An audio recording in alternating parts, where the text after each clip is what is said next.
What's up, everybody? It is Monday. It's Rumor and Innuendo. I'm Dominic D'Angelo of AdFreeShows.com, SEScoops.com, and Brass Ring Media.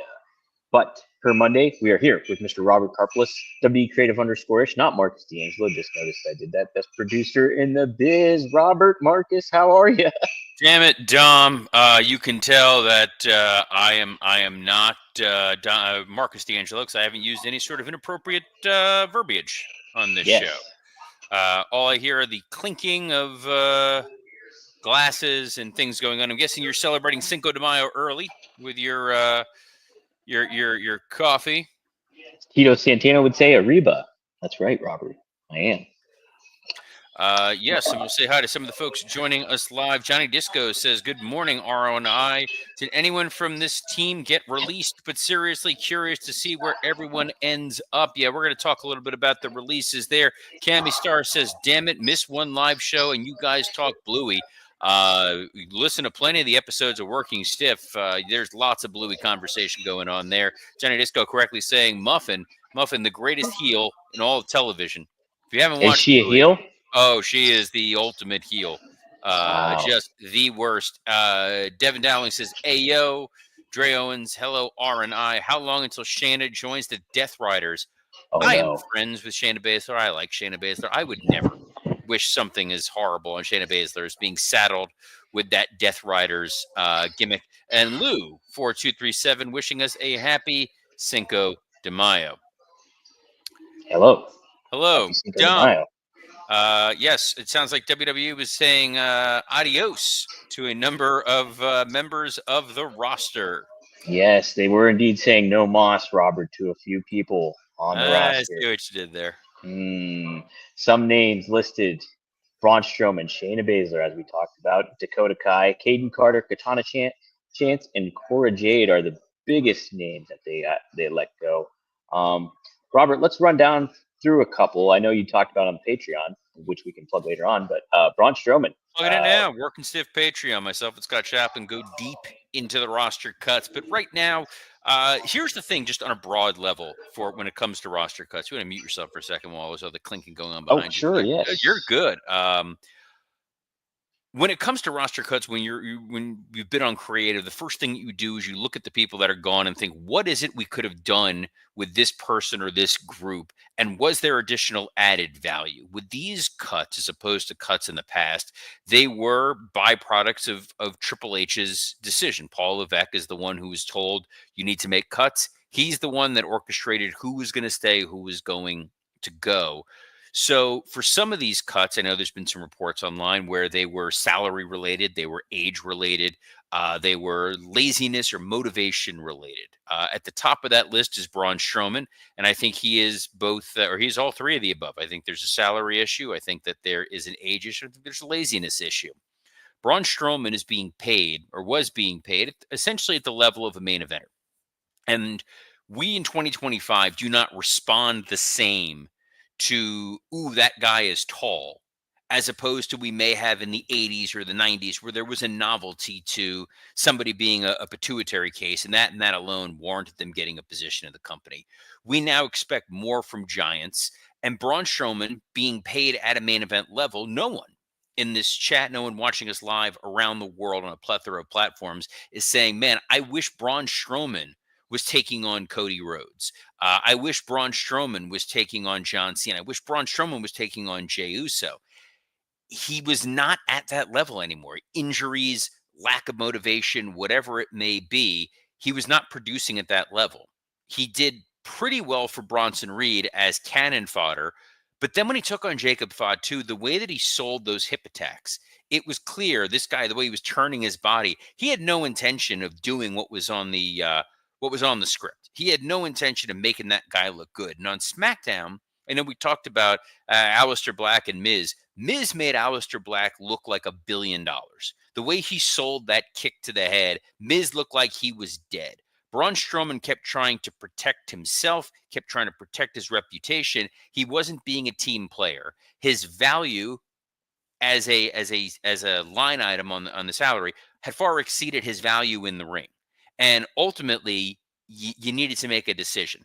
He's not a guy you're going to push as a main event babyface. And if you turn him heel, let's say you put him with this Paul Heyman dangerous alliance with Seth Rollins, with Braun Breaker, potentially with Becky Lynch, he's now the third or fourth most interesting member of that group. And at his price point, he's not worth it when you do still have an Omos. If you needed a giant to bring in, you can go with Omos, who's certainly a lot hungrier. The release that surprised me the most, that probably annoyed me the most, was Shayna Baszler. I know Shayna Baszler is 44, and so the odds of, hey, we're going to get another 15 years out of her, I wouldn't even say slim. She's still got a lot of mileage to go. She has a degree of instant credibility within the women's division that almost nobody else has. Former UFC star, obviously her association with Ronda Rousey, her submission skills. There's just something different about Shayna Baszler that if they put her into the U.S. title situation on SmackDown or the Intercontinental title situation on Raw, it elevates it. Her going against Lyra Valkyria instantly is an interesting mid-card story. I felt like there was a lot more mileage out of Shayna, but it is possible when she negotiated her last contract, it was while Ronda was there, and they may have been paying her at a price point where they go, yeah, we could do something with her, but is it really worth it? You know, there've been some reports that the average salary for a main roster talent is $350,000 a year. Remember back in my time, it was like $60,000 a year. So it has jumped exponentially. And with all the additional acquisitions that they're going through, they do need to figure out, if this person was here, will more people tune in, versus if they were going to be gone, are we really going to lose a significant amount of market share? And there do need to be those sort of ruthless decisions made. And I think that was sort of an issue with her. The one that's going to get the most buzz, the most rumor and innuendo, Dom, is Cora Jade. Yeah, absolutely. Like you think about her off-screen relationship with previous off-screen relationship with Braun Breaker, plus the friendship she had with CM Punk, certain aspects coming into play, and kind of like who she was a notable name in NXT, and a name that they transitioned over in TNA, crossed over there for that. There's thought to be more potential with her. I mean, there is potential, like you mentioned too, with Shayna. I think there is a lot more you can do with her. But yeah, as a younger talent, Cora Jade will be pretty well talked about for sure, Robert. I think, look, what she posted on social media, there are some of the reports about what they would define as laziness. And I think that there's measurements and degrees of that. When you look at the fact that Roxanne Perez got basically pushed up to the main roster, we know we're going to see her on Raw tonight. She's been featured pretty prominently in the last two Royal Rumbles. We see the rise of a Julia or a Stephanie Vacour. Cora Jade had been in NXT for a while. Yes, I know there were some times where she was out with injury. There may have been something that they were seeing where they were not seeing the exponential growth that they needed to move her up. I don't think they made this decision because of Braun Breaker and their relationship. When you're in the wrestling world, it happens all the time. I know there was some of the messiness with her, with CM Punk, with Becky Lynch tweeting out some somewhat problematic things. Oh, But you correction. saw That was with that was Roxanne. Roxanne. That's right. But no, but there was also some insinuation with the pictures of him with Cora Jade as well. But the other piece of that is you saw her response after she got cut. And she started talking about how she was being body shamed by people in the company, things of that nature. So she is outspoken.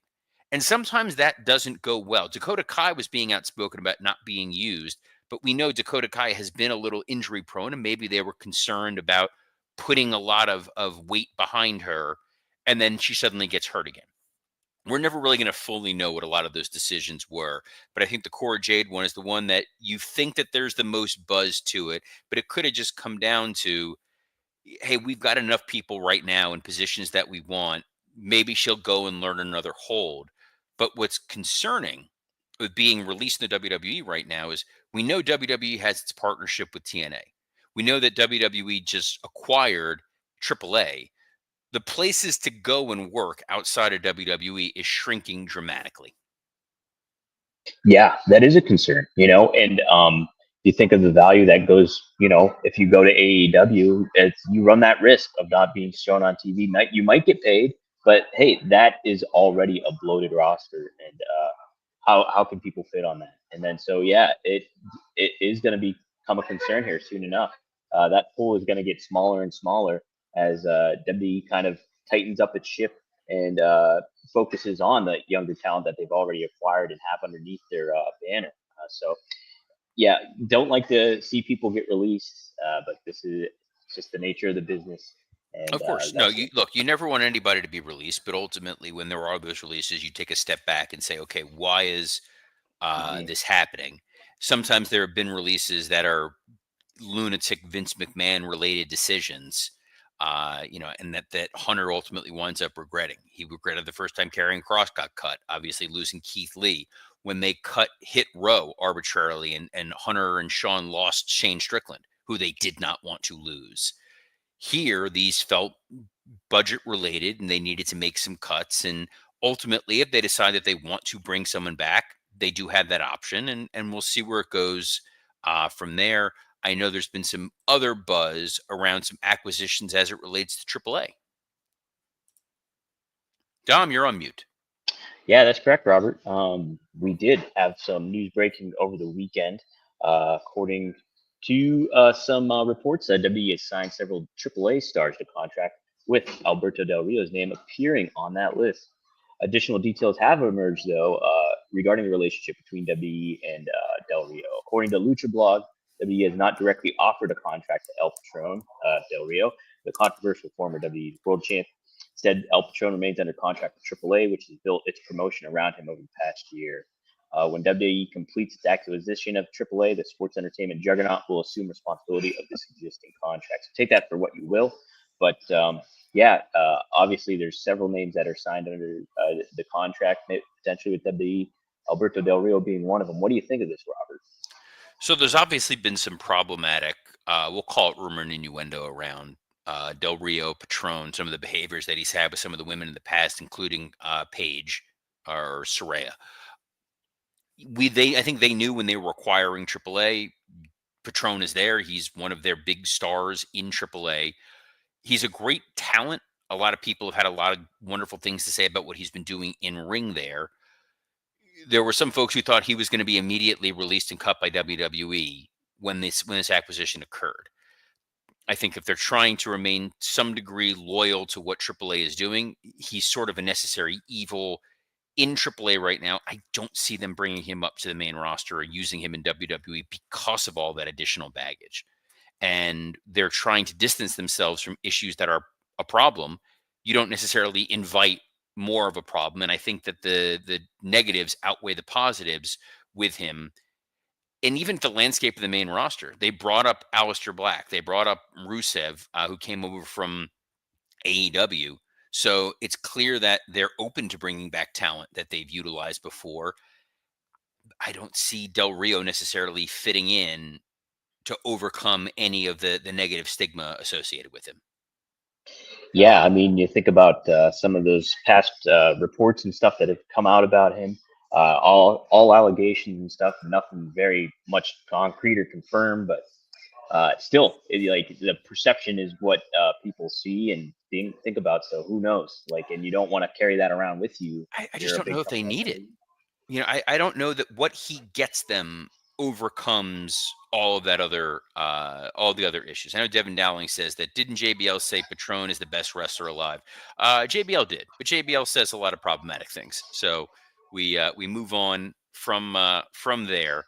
And I know we are like less than a week away from Backlash. So this means this Raw is the go home show for Backlash. How the hell did that happen? Wow, that's crazy, Robert. Yeah, dawning on me right there. Hey, guess what? Guess where this is from this week, Robert? Omaha, Nebraska. We predicted it a week ahead of time. We're just a week off from the location. So So excited, Omaha! But what a hotbed of wrestling talent. We love Omaha. The corn is as high as an elephant's eye. yes, and the Counting Crows song. It's a good song. We have Rusev making his in-ring return against Otis. Are you excited for the return of Rusev, Robert? Yeah, Rusev and Otis would be a lot of fun. I thought it would have been Rusev and Tozawa to start and then ease into the Otis thing. We're going right at it. It's going to be two big dudes who are going to beat on one another. Should be a lot of fun. Yeah. I'm excited to see how they portray him coming out and everything like that. Considering the vignette they did last week, another guy making his return to the ring, JD McDonough taking on Penta in singles action. So should be a fun one to see there. Love what they're doing with Penta, and it'll be interesting to see how they handle JD McDonough in this group of the Judgment Day after all WrestleMania outcome. I mean, it's great to see JD McDonough back. I'm glad that he survived. Dude's got a thick head, and he survived smashing that thing. And guys, if you want to smash your thick head and get something, can we talk to you about our friends at Blue Chew? Have better sex with Blue Chew. Blue Chew is the original brand offering chewable tablets. These erection enhancing tablets help men achieve stronger, harder, and longer lasting erections for sexual activity. Blue Chew is putting its money where its mouth is and offering you a month free. Process is simple. Sign up at bluechew.com, consult with one of their licensed medical providers, and once you're approved, you'll receive your prescription within days. Blue Chew tablets are made in the USA and prepared and shipped directly to your door. You can take them anytime, day or night, so you can plan ahead or be ready whenever an opportunity arises. The best part, it's all done online. No visits to the doctor's office, no awkward conversations, and no waiting in line at the pharmacy. Aleister Black put Miz on his back quickly. You'll put your gal on her back even faster. Make life easier by getting harder and discover your options at BlueChew.com. We've got a special deal for our listeners. Try your first month of Blue Chew free.